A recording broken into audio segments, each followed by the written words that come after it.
You know, when you're at a 2,500 person public high school and you're wearing a letter jacket as a freshman and happen to be a starter because you're one of the few people that have played before, it was pretty awesome. What's up, everybody? Welcome back to another episode here on Youth Inc. I want to take a second to thank our newest sponsor, Body Armor.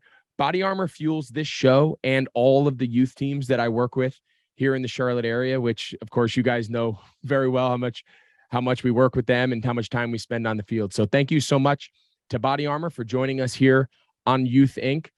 Today's guest is Paul Rabil. A lot of you might know Paul from his legendary collegiate career at Johns Hopkins, where he was the star lacrosse player. He's widely regarded as the greatest lacrosse player in history, gold medalist for Team USA.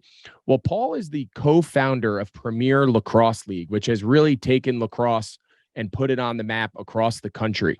You put on TV, you follow it. They've really become a prominent professional sports league here in America. And it was a great conversation to hear firsthand from Paul what his early youth experience was, not only in lacrosse, but through other sports, football, whatnot that he played growing up, and now see how is he trying to change that youth experience in conjunction with their efforts with the Premier Lacrosse League, and how they can tie the youth grassroots efforts with the professional level and kind of bring them all together. So I think you guys are going to find this super enlightening, super interesting. I know I learned a lot about the sport of lacrosse, at the youth level, and kind of the pathways that lead to college and the pathways that, of course, lead beyond to the professional level that Paul co-founded. So I hope you guys enjoy this episode with Paul Rabil here on Youth Inc. What's up, everybody? Welcome back to another episode here on Youth Inc. As I've said before, as we kind of go on this journey here on Youth Inc. of exploring all the different avenues and paths of youth sports, there's going to be a lot of them that I am the first to admit that I do not know a lot about. And those are the conversations that I'm the most excited about, right? To learn, to educate not only myself, but as a result, educate the viewers. And today is one of those episodes. Today, we are thrilled to be joined by Paul Rabil. So Paul, I thank you so much for joining us here. I have a lot of questions. I am not a lacrosse aficionado by any standard, so I appreciate you joining us here because I think this is going to be a great conversation. Yeah, I appreciate you having me. I would say a couple of things. One, don't be ashamed, and no one be ashamed of listening of not knowing lacrosse. That's part of the opportunity that presented itself to us and why we started the PLL, is that we felt like, damn, this is a sport that's been around for 1,000 years. It's a Native American game. It's the first game of the Americas. It's been in the Olympics in 1904, 1908. It's been played at the college level, men's and women's, since the inception of the NCAA. And the pro game was battered for years. And so why is there a disconnect? That's what we started looking at. And a lot of it is what we'll talk about today, starting at the youth level. And then certainly what we've addressed is at the professional level. But again, appreciate you having me on. It follows your career. I will neg you a little surprised given you're a New Jersey native. I mean, I know. Northeast type of guy. Went to Notre Dame. They have a good lacrosse program. You were just tunnel vision on football, huh? We didn't have lacrosse in my high school, right? Really? Like I, at the time that I was coming up in the early 2000s, growing up in New Jersey, a lot of the private schools had lacrosse, right? Yeah. So there was a lot of lacrosse being played, but in my town, our high schools didn't. We have it now. But at the time, we didn't have lacrosse. It was just starting to get introduced at some of the other public schools in like a club format, kind of like they did with hockey. Yeah. But yeah, we grew up. We played baseball. I don't know, Yeah. and I know back home now, lacrosse has taken over. Yeah. I mean, look, I grew up in Maryland, and people go, "Oh, that's why you play lacrosse." Grew up in Maryland, but the area that I grew up in was a district outside of DC, and they didn't have lacrosse either. I started playing when I was in middle school, and I played only rec. And then the high school team that I played for didn't have a JV program. And so then as I zoom out and think about it, the hotbed's considered Maryland and New York, but it's really Baltimore and Long Island. So if you're not in Baltimore, it's not as dense of a sport. I mean, I grew up with hoops and football, and played all the sports. So instead of like stealing this podcast, why don't I give it back to you? That's why you're here. Trust me, our viewers, they hear enough from me. They want to hear from you. So I want to dive into it. You brought it up, right? It's a game that's been around for 1,000 years, has a Native American kind of background. You mentioned early 1900s. It's being played in the Olympics, and it's been NCAA. You nailed all those points. So I guess my question is why? Like what have you found has been a little bit of the resistance or a little bit of the pushback for it to really break through like it is now, right? Like why didn't the environment that lacrosse is operating in today, why didn't this happen 20 years ago?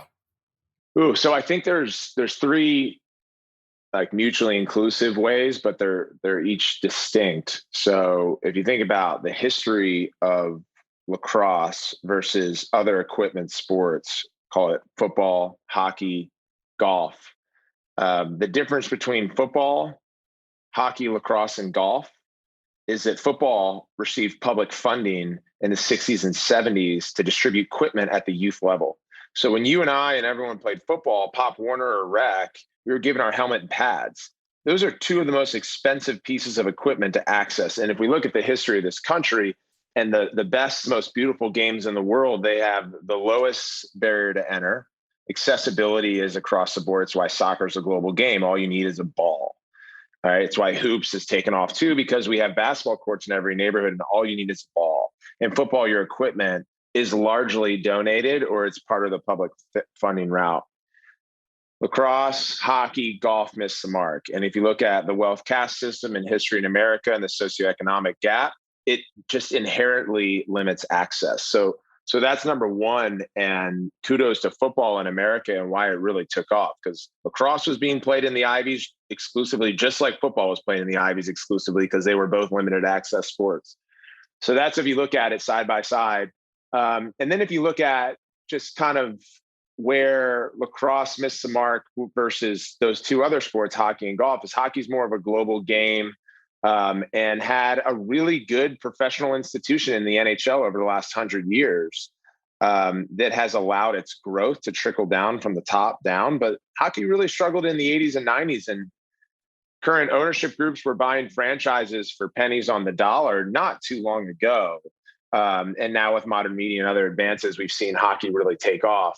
And then golf, the same thing. You look at the professional body and the PGA Tour and stars like Jack Nicklaus and stuff. With lacrosse, the professional game has largely been non-existent. Players have been underwaged. It would be like football in the 60s if it never increased its players' wages. And then the last piece, I would say, around youth lacrosse emerging, absent of what we've done at the PLL, is I think that what we've seen with science and health concerns related to contact sports, and you can speak to this more than anyone, parents are just erring on the side of caution more, especially at the youth level. I think that's why we're seeing more flag football take off versus contact. And lacrosse has less contact than football, so I see it's seeing some spillover there. And then big markets like New England, where baseball is king. I played in Boston for the first 7 years of my professional career, and I was just hearing about it from local politicians to business owners to parents that, damn, my kids aren't playing baseball anymore. They want to play lacrosse. So there was just kind of this organic shift, and I think that has to do with a lot of the game getting recognition across new media like YouTube and Instagram and Twitter and such. Yeah, my kid's school here, I live in Charlotte, and in North Carolina, lacrosse is huge. I mean, it is just blowing up. A lot of the best athletes in the springtime are not playing, at my kid's school, they're not playing baseball anymore. My kids play baseball, whatnot. But, as they start looking into middle school and saying, what's our team going to be like? Most of the boys that they play basketball with, they play football with, those boys are in the spring. They all go and play lacrosse. It's a really interesting shift. So I want to ask you, in Charlotte, we just got a major league soccer team, right? Yeah. So there's a huge push right now and an interest, both male and female, with young boys and girls, into the youth, access to soccer. And it's kind of fed off now the presence of having this professional franchise. So in your experience now creating the PLL and kind of navigating this from the youth scene all the way now to the professional scene, does the youth market drive the interest in the professional leagues? Does the existence of the professional leagues drive the interest of the youth? Like, do they feed each other? Like, what does your experience tell you there? So my kind of professional cap as a league co-founder and president is that your primary focus is around sports fans 21 to 34, tends to skew male if you're a male sport. And so we can talk about it from football and men's lacrosse, which is what we run in the PLL.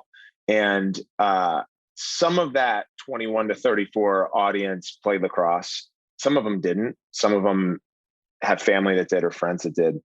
But in the end, sports is a form of entertainment.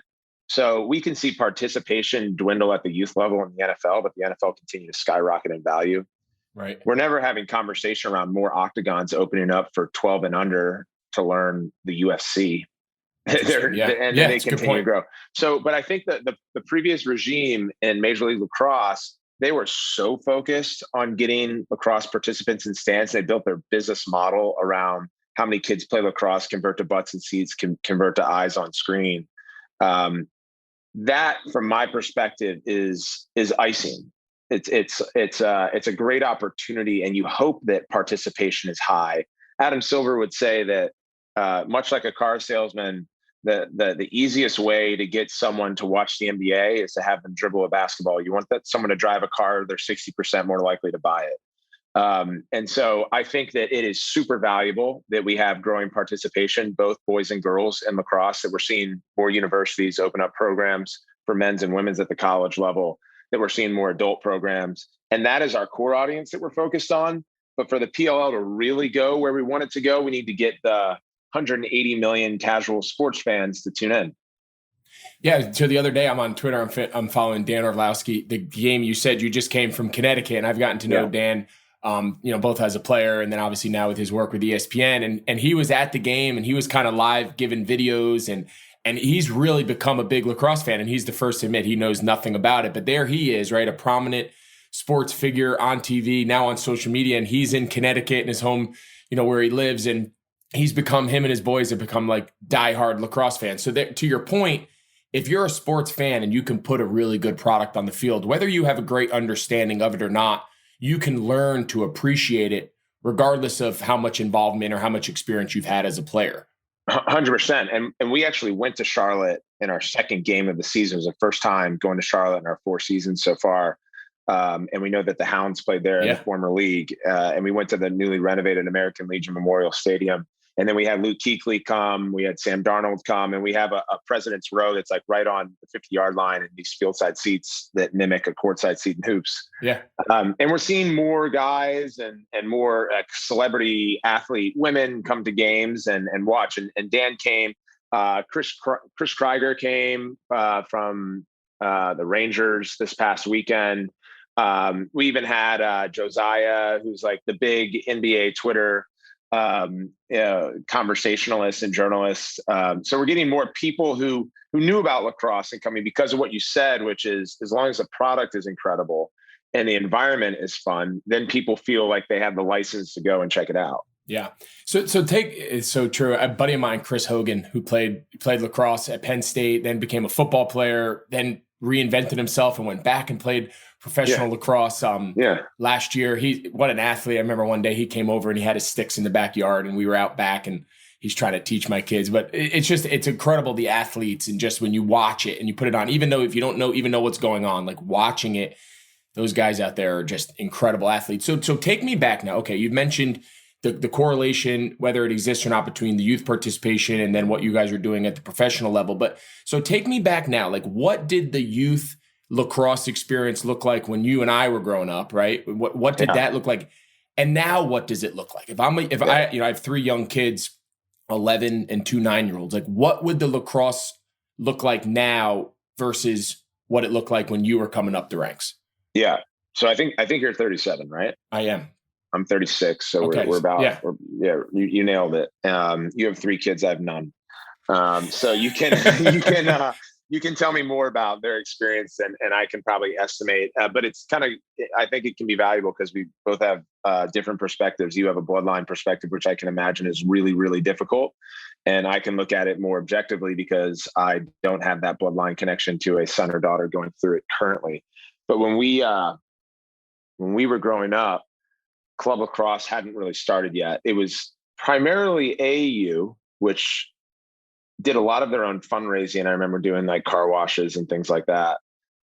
So it wasn't kind of pay to play necessarily, but that was club and basketball that I saw. And then club soccer had developed, and I had been recruited to do both. And that's actually why I started playing lacrosse, is I wanted to continue to play soccer and hoops, and didn't want to do anything year round. So I had a third season to play with, and my next door neighbor was playing lacrosse and gave me his equipment to try it out. So I played rec lacrosse for our local town rec called Montgomery Village Sports Association.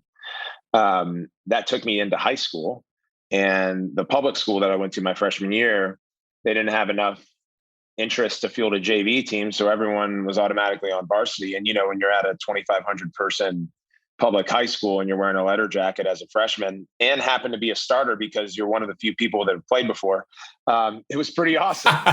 and so I had this like inflated sense of self-worth, I remember, but that hooked me because I was a much better hooper.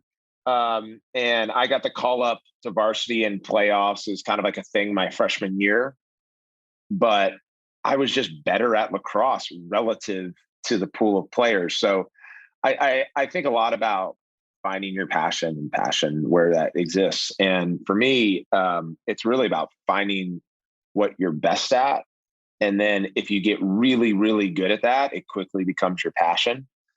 So whether that is, if you're a numbers person and you're an accountant, you become one of the best accountants in your city, in your state, in your country. You're flying first class everywhere, and you're working with incredible clients on massive dynamic projects. Or a lawyer, or an athlete, or an entertainer, whatever it is your skill set is. And mine, I think ended up being lacrosse for the skills that are incorporated in the game. So then I started pulling on my parents to be like, well, I love this game. I think that I'm good at it. I know our team isn't good because I'm starting. And I'd like to maybe play for a really good program in the state. So they started reaching out to private school coaches. And one of them came to a camp I was doing in the summer, just an instructional camp. And it was DeMatha's coach. And they were and are still the most affordable private school in the state of Maryland. It's known as kind of a sports factory for football, basketball, wrestling, you name it. So he ended up saying, hey, we'd love to take Paul. So I transferred in. And I remember my sophomore year stepping foot on campus and going to our first practice in the fall and feeling like those guys were college players. I was like, what the hell did I get myself into? But my mindset was immediately practice nonstop. And I would just mimic the guys on the team, like the seniors who had committed to play Division I ball.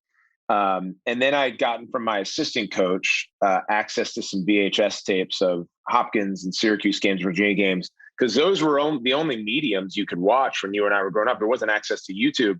So for a sport like lacrosse, it wasn't on TV. It was largely up to your imagination or if you had access to a tape. So I would watch this Final Four game from 2000 of Syracuse versus Hopkins every night. I knew every play because I'd watched the same damn thing over and over. And that was a great way for me to learn. So no club system growing up, played rec, figured it out in high school. I had great parents that chased down the opportunity for me. And kind of the rest was history. Yeah. So in today's world, I have totally different in today's world. I'm so glad you just described your background because I find it so fascinating. You said, rec, late development, and both in the love of the passion and the love, but also in the skills and the understanding and the knowledge. In today's world, to learn a sport in high school is almost unheard of, right? Here you sit as arguably the best player in history of the sport, and you're telling us that you played rec ball. You started at 12, you played rec ball, and then you kind of learned it in high school and became good at it. That my next question, I think you know where I'm going. Yeah. Now, compare and contrast that to today. I have young kids that they're traveling and playing baseball tournaments. We're going to Florida. The idea of picking up a baseball or picking up a lacrosse stick or learning football at the high school level in today's environment almost seems hard for any of us to imagine. All of our kids have been taking lessons and camps and AAU and travel. Like, what does that scene look like now? If you were growing up in today's world, you're playing travel ball. You're not playing rec lacrosse and then going on to learn in high school, right? I mean, that would be unheard of. Yeah. And I think there's just a lot of consumer psychology at play. And we can talk a lot about that. But yeah, dive into that. That's interesting. Yeah, the reason I don't think I would be playing rec is that I think just like anyone, it's highly influenced by peer pressure. Of course. And I think the biggest challenge, especially when you're like a young, growing teenage boy, you know what you like to do, but then you're constantly looking over your shoulder and looking for approval. I think the biggest threat to rec right now, obviously, in addition to club, is if you're not playing club, rec is considered uncool. I don't think a lot of people feel good about playing rec. That was never a thing when we were growing up. And that just has to do with the influence of money, the influence of what it means to be cool, gear, all that stuff that goes into, the ecosystem of playing sports at a young age. That's what I hate to see. We talk a lot about internally is what we can do to fund and resource and invest in the revival of rec lacrosse or just rec sports. I think that part of it could be a rebrand. And the other part is just a substantive investment. But when you're looking at, the environment now, I guess it's kind of twofold. If you don't have the money to play club sports, then it's an afterthought. Otherwise, you better be one of the best players in your class because you'll get scholarships. Because these coaches want to win, and so they're kind of like hospitality managers, like promoters or like call it the towel group that has to get, all they care about is selling $25,000 tables. And so they'll get all of the influential people in the room or celebrities so they can sell those $25,000 tables. So someone who's paying full freight for the top club program is helping fund the business so that they can scholarship the best players and get them in the door. That's another view I have on it. I think that it can be advantageous, and I think club sports are part of and necessary of the overall vertical's growth, because if someone wants to pay more for an elevated experience, that's always existed in business, consumer product services. It just can't be the entire moat. And that's the existential threat that we're up against. If someone wants to pay more for Greg Olson to coach their football player growing up, and they can do that, and they can fly their kid, that's part of living in a capitalistic state, and good on them. But it can't be the only option. And I think those are the challenges. And so understanding the psychology of influence will help us get to a destination that I think is, I think is like market correcting in a way. And I think that's so interesting because you can see it play out in every sport, right? That's not unique to lacrosse. I see it with my kids in basketball. I see it with my kids in baseball. Yeah. Football's starting to get into this now with this whole 7-on-7 off-season stuff, but the traditional tackle football model is still very rec oriented below the middle school, high school level. You're playing for your town, you're playing at some sort of association. So football is kind of the last holdout. And to your point, they probably have had the longest standing as far as the government funding and the ability for kids to access the sport. So that's a big part of why they're able to kind of sit in their own category. But a couple episodes back, we were brought on a panel. We went down to Washington, D.C. as part of the Project Play Summit with the Aspen Institute. And there was a bunch of specialists there. And one of the big keynote speeches was on the death of the rec sports environment. And, so it's very similar to what you just said. It's, we understand that travel ball, quote unquote, AAU, club, whatever you want to call it, is never going to go anywhere. But they said exactly what you did. They said, if that's the only outlet, we are really limiting the kids' access to learning whether or not they love lacrosse, baseball, whatever it is. So I think it's an interesting segue. A big, I don't want to say a controversy or a big issue, but the access to lacrosse, you started at the top, it is seen as a wealthy white guy sport, right? Whether that's true or not, that's how it is perceived in some circles. Like, what are the ways that lacrosse as a sport, and then you guys with the PLL, is trying to kind of spearhead that and change that narrative that, no, we are a sport for everybody. We want great athletes. What is the approach of changing that narrative with lacrosse just as a sport across the country? Well, I think the narrative shift is being super transparent and being good storytellers and being historical. So number one is that it's an indigenous game. So if we look at the reemergence of civil rights and human rights, a movement of 2020, it was largely a focus on Black Lives Matter, but Black, Indigenous, and people of color. So we're a sport that contrary to maybe most belief or a lot of belief is indigenous. And so when we have who I think is the best player in the world right now, Lyle Thompson, who lives in the Six Nations and plays for Cannons Lacrosse Club and scored 4 goals yesterday and is on SportsCenter pretty regularly. That to me is our opportunity, one of opportunities to exclaim that story more, because we're not saying, hey, it's an indigenous game, and then you look on the screen and there's no indigenous players. So that's number one. Number two is like, and this goes to the honesty thing, and you'll see this in our documentary that got into Tribeca and was just acquired by ESPN Films, and we're going to announce its release date in the next week or so. It's called Fate of a Sport.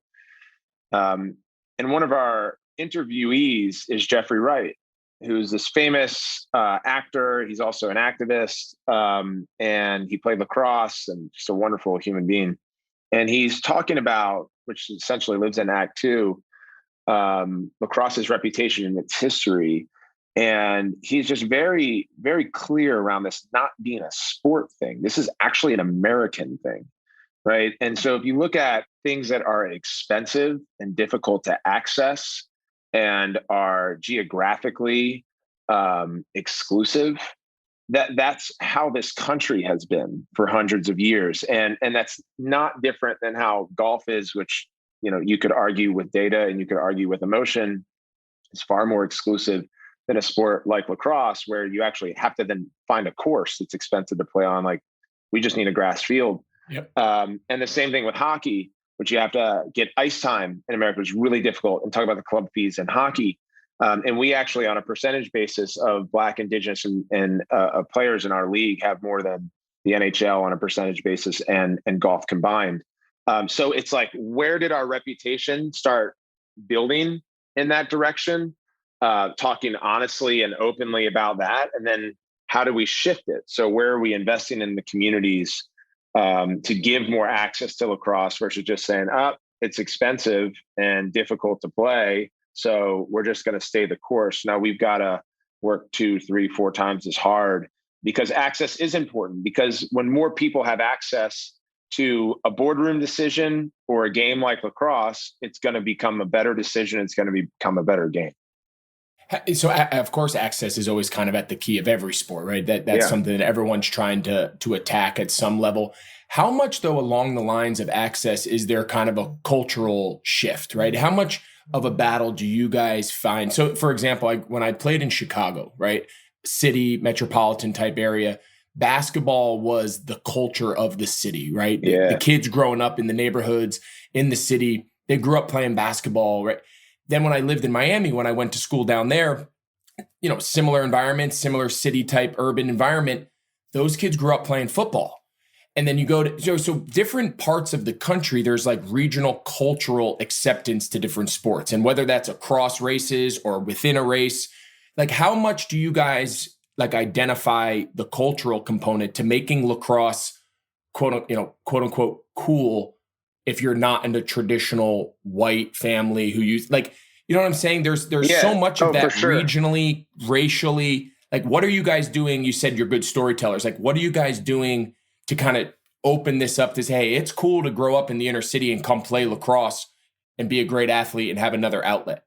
Yeah. I mean, so just talking about the Bears versus the Bulls, the team that wins tends to, create a lot of value and streamline in the community. And that's kind of like the old saying in sports is, if you build it, they will come. And if you win, they'll all celebrate with you. Yeah. And we've seen in a modern environment of creators and influencers that some of the most popular players or entertainers aren't actually the best. But I do try to fall back or try to hold on to the notion that I think is tried and true, that you need to win. And if you perform really well, that people are going to watch you. And that's backed by season ticket holders to viewership in markets where teams do well versus teams do not do well. And I think about the 86 Bears. And then I think about what the Bulls did in the 90s with MJ. And so there's a swing, right? And if the Bears start winning again, then they'll probably be the team that is covered more in Chicago over the Bulls. But it's really hard to compete with MJ. Anyway, when I think about lacrosse and ways that we can do it, we have our documentary that, like I said, is going to come out on ESPN Plus and ESPN. We're looking to do more scripted and unscripted content. So what F1 has seen, and a lot of people talk about Drive to Survive, seems like an obvious play, but they weren't the first to do it. Hard Knocks in the NFL have done it. The Ultimate Fighter in the UFC is really where they rebuilt or built their brand ethos. And then it's not just unscripted. Those would be unscripted docs. You even look at, I think what was the turning point for the NHL was Mighty Ducks, what Friday Night Lights does. And so not everything has to bear the shield of the league to pass along the right cultural shifting message. And so for us, we're building those. And we had just announced our latest round of funding last week. Our lead investor is Chernin Group. Peter Chernin is one of the best storytellers in the world. Then we had a group like 35 Ventures come on, which is Kevin Durant and Rich Kleiman, and the WWE. So all three are really kind of unique, and I think indicate the direction of where we want to take our storytelling and media. Three groups who do it really well. Yeah, it's super cool. I mean, it's kind of like the Wayne Gretzky effect, right? People wonder like why Los Angeles is kind of a hotbed for hockey. They have a great junior hockey program. Well, it's because when Wayne Gretzky was out there and the Kings were winning Stanley Cups, all of a sudden hockey became cool. And the kids growing up there said, you know what? Yeah, the Lakers are cool, the Dodgers, but I'm going to go try this hockey thing. Is this Wayne Gretzky. So consumer psychology, man. Exactly. It's exactly it. It's like what the big bump outside of, David Stern was brilliant in the late 80s to take value focus on teams to players because he had Bird, Magic, Jordan. The NFL tends to focus more on teams. They're in a different place because they get the value shift that can happen with Tom Brady, right? That's already we're starting to see that more. Yep. It's actually entering a really dynamic place right now where sometimes I forget Tom's even getting ready for a season. Yep. The amount of media that he's putting out, and he's even able to talk about his former teammates in the past. Like, if you're traded, you don't mention the Patriots. Like, people will kill you. And he's like able to do that. He's not missing right now, in my opinion, and still going to have a kick-ass season. And that's really threatening at a macro level to the NFL. And so we think about like, how are we driving value? We believe in more the David Stern method to the players and rising tides lifting all boats, and people align more with players. What music did to the NBA in the 90s, where a lot of the best hip hop artists wanted to be hoopers, a lot of the best hoopers wanted to be hip hop artists. I actually see an environment right now with TikTok blowing up and that being like the primary source of conversation across media right now. Most TikTokers who are 18 to 22 play lacrosse, and we're like doing collaborations with them. And so they have 40 million followers. So they may be what hip hop was to hoops to professional lacrosse in 2022 and 23. That's super interesting. And it's so amazing. I mean, obviously this is the first time we've ever spoken, and I can just see you guys have such incredible vision. You have such incredible kind of thoughts and big picture thinking and taking little bits and pieces from other successful leagues or maybe learning from less successful leagues. So let's talk specifically about what you guys are doing now with Premier Lacrosse League. Compare it to the National Lacrosse League, the Major League Lacrosse, who you guys merged with. Like, what are you guys doing now that puts you in such a more relevant seat than maybe some of your predecessors? And then again, in this idea of big picture thinking and being long-term, high level planners, like, where do you guys see it going? Yeah. So our big challenge was not just the lacrosse reputation, the way participation is trending, like we've talked about, but it was also the existing professional environment, which was confusing. So you have indoor lacrosse, which is the NLL, then you had Major League Lacrosse, which was the outdoor league. And we first tried to buy Major League Lacrosse. Their viewpoint, and you'll see it come to life in the doc, because that was the premise of most of it, and we recorded all of the behind the scenes of how we built the PLL. Their premise was like, hey, lacrosse is beachfront property. And as the game continues to grow and its recognition and participation, we're just going to own the pro asset and we'll get all the value from it. They weren't working on it. So it would be like Jerry Jones or Mark Cuban in their respective leagues, just sitting over top of the Dallas Cowboys and Dallas Mavericks. Those guys are full-time on those businesses. They're not passive investors, and there were passive investors in pro lacrosse. So we couldn't get a deal together, so we built the PLL. Then we were head-to-head with MLL. After 2020, we ended up acquiring them. And then we were able to, as a result, be able to merge its assets in and prepare for the future. So right now, the environment is cleaner. There's indoor lacrosse, there's the NLL, there's outdoor lacrosse, the PLL. They're in the winter, we're in the summer. And a lot of our players do both. But now it's incumbent on us to be able to tell a really succinct message, because that still is confusing with two different leagues for a general consumer. So to your point, and I appreciate your compliment around vision, I try to think at a high level and then also make sure I'm operating at the ground level. And that means we have to have incredible executives that are putting pen to paper, picking up the phone, going into the communities and building these deals that we're thinking about, because just a bunch of ideas are a bunch of ideas if you don't execute on them. So message is really important, but executing is even more. This type of conversation is message. So I appreciate you allowing me to come on and talk and share our story. Oh, I love it. I'll tell you, I'm fascinated by what you guys are doing. I've read up a lot in preparation of this interview to make sure I understood the landscape and whatnot. I became more fascinated by what you guys are building, the messaging, the access, and just growing a game that I've always been aware of. But lacrosse to me was one last quick story, and I'll let you go.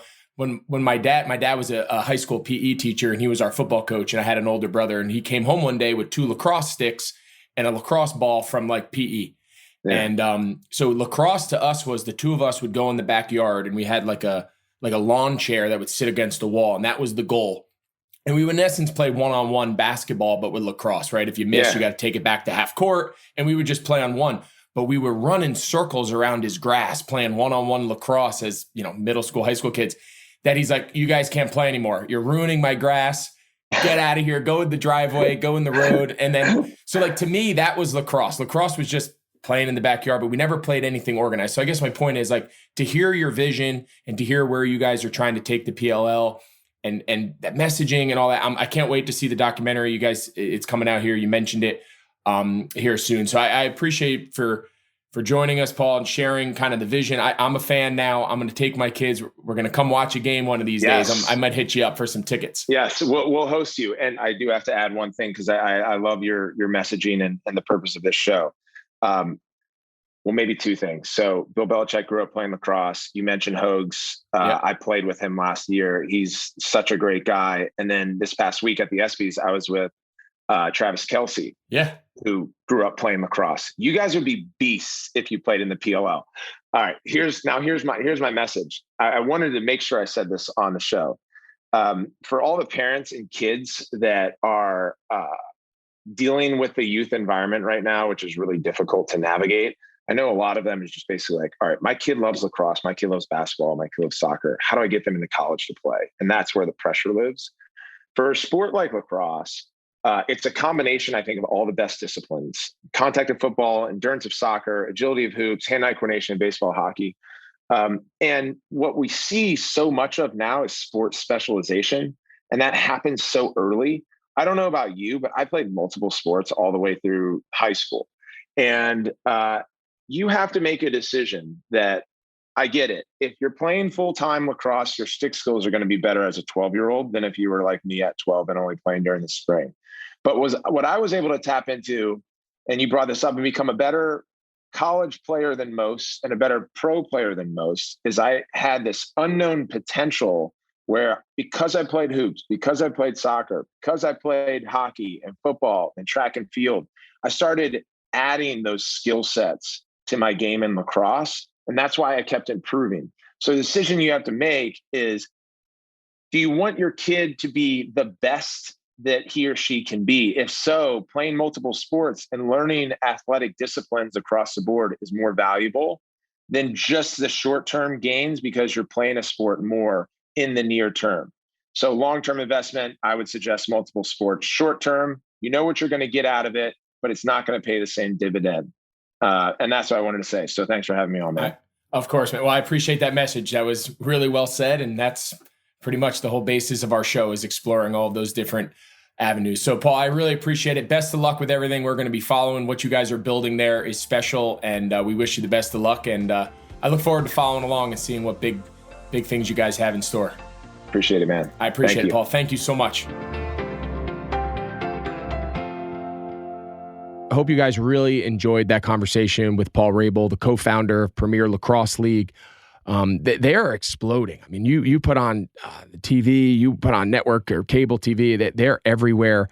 Paul really has a great vision for where he wants to take that league and the professionalization of lacrosse. And also, I just found it really interesting to see, the connection points and how relevant it is to growing the game at the professional level, but also simultaneously growing the game at the youth level and making it more accessible, making it a little bit more of a relatable sport across the country. So I think Paul and his partners have a great vision. You heard it firsthand. So that was super interesting for me. I don't have a great lacrosse background, but it was, again, I just think a really cool conversation for us to share, continue to share resources, continue to share different pieces of this puzzle that is the youth sports kind of ecosystem. So thanks again to Paul Rabil for joining us. And at this time, the much awaited end of our episode Q&A with my producer, Tasha. Tasha, what's up?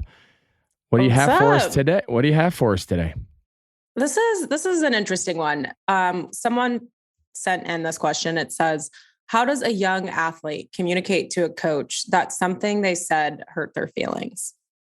I think that's a really interesting point. I think it goes to something that we've talked a lot about, which is, really teaching your kid to be their own advocate, right? Teaching their kid that at a certain age, they need to take responsibility for their own journey. And part of that journey is dealing with adults and dealing with coaches and dealing with feedback you might not be comfortable with or whatever the case may be. So specifically to this, I think my first instinct would be to my kid is, hey, you need to pull your coach aside before or after practice where it's just the two of you.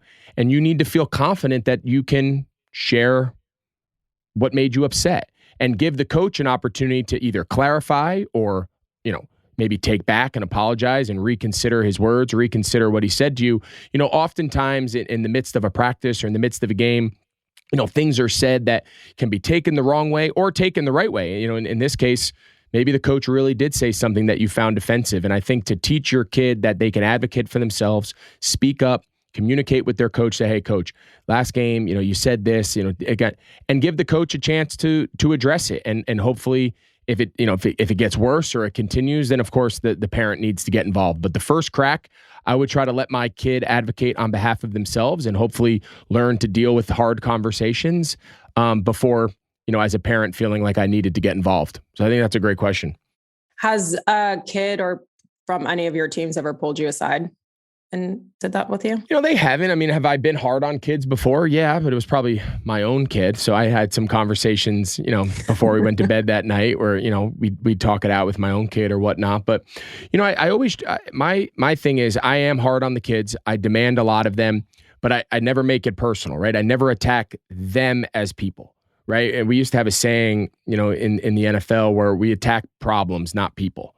Right? Like just because you're not fielding the ball correctly or just because you're not, doing the right technique or you're not listening, I'm not saying you're a bad person. I'm not saying I don't want you on my team. I'm not saying I don't like you. I'm saying we need to change your actions. We need to change your behavior. We need to change your attitude or, whatever it is. But I'm not attacking you at your core of the person you are. You're probably a nice kid. You're a good kid.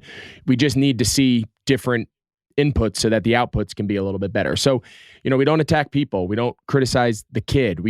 But we are going to correct things that they're not doing right because at the end of the day, the kid's success is the ultimate objective. And in order for them to have success, they need to be told when things are good and they need to be told when things aren't good. And, communication between a coach and a player is critical. Yeah, that's good. The next question says, what podcasts do you listen to? That's a really good question. So my wife and I were driving home. We were away for the weekend. We had like a 4-hour car trip, and she's like, "Let's listen to a podcast." And I'll be honest, we don't really have. I'd love for our listeners to like recommend one. Obviously, You Think is a great podcast if anyone's not currently aware of it. But no, I don't consume a lot of podcasts. I listen to a lot of books on tape, actually. But I need to kind of dive into the podcast world, especially now, seeing the other end of it and how interesting and informative they can be. I'm open to listener recommendations of a really cool series that people would think that I would like. So I right now am not listening to any. So I'm open. I'm all ears. Books on tape. What's the last book on tape that you listened to? I read a really cool book. Well, I guess I listened to a really cool book by Malcolm Gladwell. It was called The Bomber Mafia. And it was just I've read almost all the Malcolm Gladwell books. I just think they're fascinating. Outliers is the one he's most famous for. There's one called Shout out Malcolm. Shout out Malcolm. If you ever want to come on the show, if you know Malcolm Gladwell and you can get him on the show, I mean, we'd be eternally grateful because he's like a dream guest. He's just really a good storyteller. His books are super interesting. So yeah, I listened to The Bomber Mafia was the last one that I've read, but I've read a bunch of his and others. So that was a really fascinating book. If anyone hasn't read it, it's pretty cool. Nice. And then the last fan question we have this week says, what moment from a guest this season has really stuck out to you?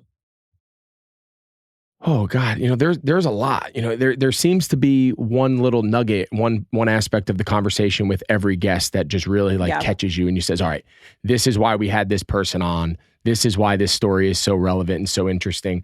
I always find myself going back, our first ever episode, we're actually going to have him on here again as our first recurring guest, Dr. Michael Gervais. And I think just his conversation in episode 1 of You Think just really set the table for this entire journey. And a lot of the conversation that I had with him are now the questions and the things that I bring up to our guests that have come behind him. And, we had the opportunity to just speak with him again. It's going to be coming out here in a couple weeks. And I just think he brings such a unique perspective, not only from a clinical perspective, being a psychologist and really understanding how human behavior, but also just as a parent and just as a person and an individual and just understanding relationships and communication and whatnot, which is so relevant to what our discussion is here on You Think. So he's somebody that I think really set the table for what this project was going to be. And, but I can think of every single guest we've interviewed and just, one particular nugget that's jumped out that I just carried away with me and said, all right, man, I gotta carry that and put it in my pocket and use it. So our guests have been incredible the entire time. Yeah, all of our guests have been amazing. And the listeners have been amazing too. So we just want to thank you guys so much for sending in questions. And you could always submit it at Greg Olson or at You Think on TikTok, Instagram, or Twitter. You got it. And thank you so much, Tasha, for always joining us here at the end of each episode. And again, we encourage you guys to rate, review, subscribe. You can find us wherever you find your podcasts. And until next week, we look forward to seeing you guys for another episode here on You Think.